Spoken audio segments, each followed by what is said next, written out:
Hola, ¿qué tal están? Bienvenidos. Mi nombre es José Manuel López García. Savonarola.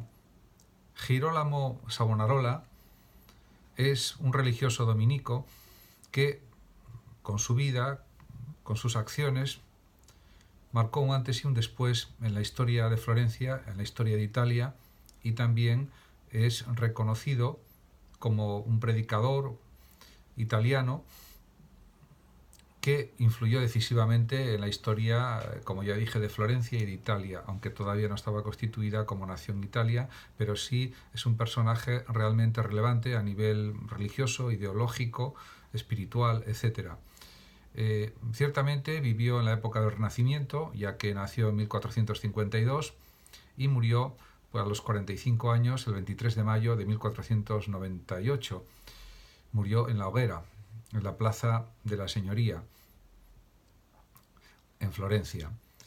Realmente, pues este predicador religioso, Savonarola, en sus estudios tuvo como alma mater a la Universidad de Ferrara, localidad en la que nació.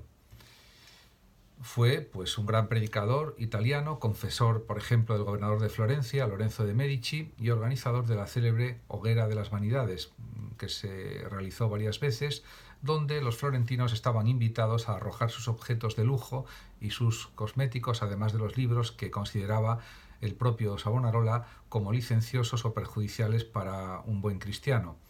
Por ejemplo, según él, como los de Giovanni Boccaccio.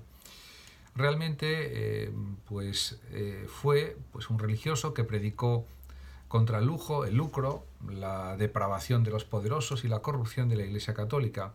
En este sentido, se adelantó, por ejemplo, a Lutero, el gran reformador protestante, y a otros, diríamos, humanistas y reformadores religiosos posteriores. Ciertamente, pues llegó a conseguir pues, un cierto poder en Florencia sobre 1494 y realmente hay que decir que él predicó continuamente de una forma ardorosa y de una forma también muy elocuente contra el lujo, la corrupción en general, y también sus críticas violentas fueron dirigidas contra la familia que gobernaba Florencia en esos años, que eran los Medici, acusándoles de corruptos y que perjudicaban a la propia República Florentina. Esto dio lugar a que fuera expulsado el gobernador Piero de Medici por los florentinos en 1494. A partir de entonces asumió, por decirlo así, el poder el propio Savonarola.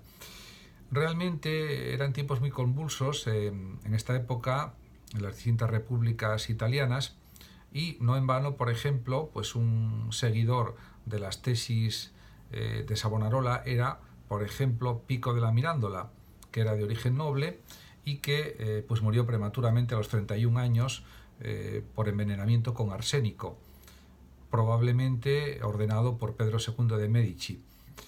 Realmente también murió Policiano, a la vez que Pico de la Mirandola. Entonces, como vemos, era una etapa muy convulsa, con pues, muchas guerras, muchas batallas entre las distintas repúblicas italianas, y entonces, bueno, esto dio lugar a una situación tremendamente complicada a nivel político, a nivel social, a nivel humano.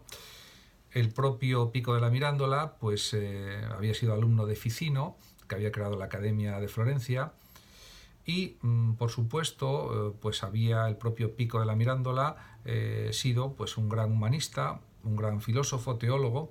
De hecho, a los 23 años publicó las 900 tesis para intentar buscar un punto de convergencia en el cristianismo por parte de las doctrinas filosóficas, religiosas que existían en su tiempo.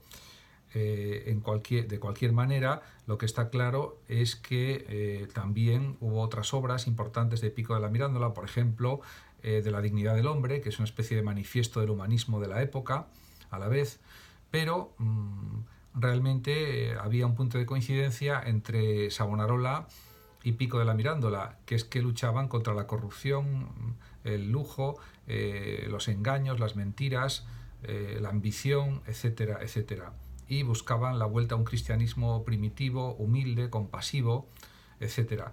Lo que sucedió es que Savonarola pues, tenía una personalidad realmente fanática, era una persona fanática, podríamos decir, y por otra parte, aunque había nacido en una familia acomodada, pues estaba en contra de cualquier tipo de riqueza, de lujo, etcétera. Y en este sentido, como tenía un carácter muy fuerte y carismático, consiguió hacerse con el poder desde 1494 hasta aproximadamente 1498, en el que fue, diríamos, quemado en la hoguera el 23 de mayo de 1498. Realmente fue enjuiciado por la Inquisición y por causa de los ataques que había realizado contra el Papa, pues realmente contra Alejandro VI, que era un Borgia. Pues eso hizo que al final perdiera el poder, fuera encarcelado, torturado y al final pues fuera ajusticiado en la hoguera, en la propia Piazza de la Señoría, donde hay pues una placa que conmemora, bueno, negativamente, una conmemoración negativa o como un recuerdo, ¿no?, de su muerte en la hoguera. Realmente, pues esto es lo que sabemos por la historia, y realmente lo que cabe decir es que el Renacimiento italiano tiene sus luces y sus sombras, y sus sombras serían precisamente estas: los asesinatos, los envenenamientos, los ajusticiamientos en la hoguera, etcétera. De hecho, como estaba comentando, los ataques de Savonarola contra el Papa Alejandro VI le valieron, como ya comentaba, la excomunión, la prisión y la condena a la hoguera por el Tribunal de la Inquisición en la plaza de Florencia, ¿no? Y además, otro detalle también significativo, la inclusión de su obra, de sus escritos, en el índice de libros prohibidos.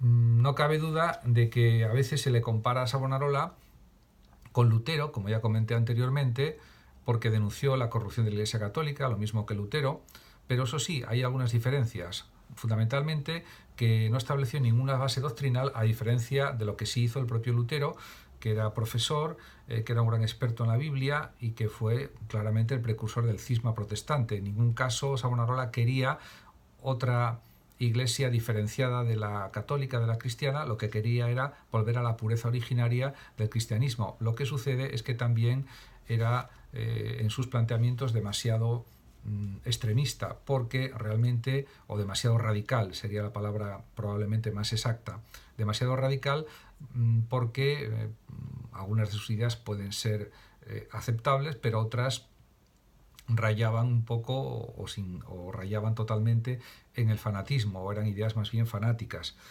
En este sentido, diríamos que fue un adelantado del cambio moral, del cambio de costumbres, de, por ejemplo, estar en contra de los lujos, de la ostentación, de la ambición, etc. Quería volver un poco a las esencias del primer cristianismo, a la humildad, la compasión, pues la austeridad, fundamentalmente, etc. De todas maneras, pues bueno, hay que reconocer que tuvo un influjo en la historia de Florencia y en la historia de Italia y de Europa, por supuesto. De hecho, también hay que decir cosas positivas de Savonarola. Por ejemplo, que atrajo la admiración de muchos humanistas religiosos posteriores, quienes valoraron indudablemente sus profundas convicciones espirituales, y en cambio pues no tuvieron muy en cuenta los excesos como gobernante de Florencia.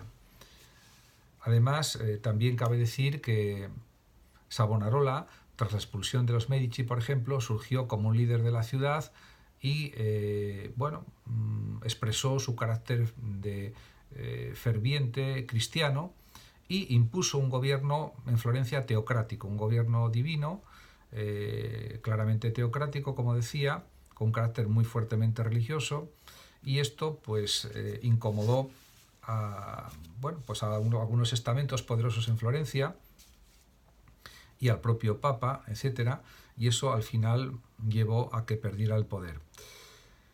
Por otra parte, efectivamente se ven rasgos de este poder de Savonarola cuando lo ejerció, porque primero elaboró y aprobó una nueva constitución para Florencia, se declaró a Cristo como el rey de Florencia y se creó también un gran consejo de Estado, y por último también reformó los impuestos, prohibió la usura, por ejemplo, y tomó otras medidas que en principio fueron populares, pero que luego demostraron que no eran útiles, o se demostró que no eran útiles esas medidas.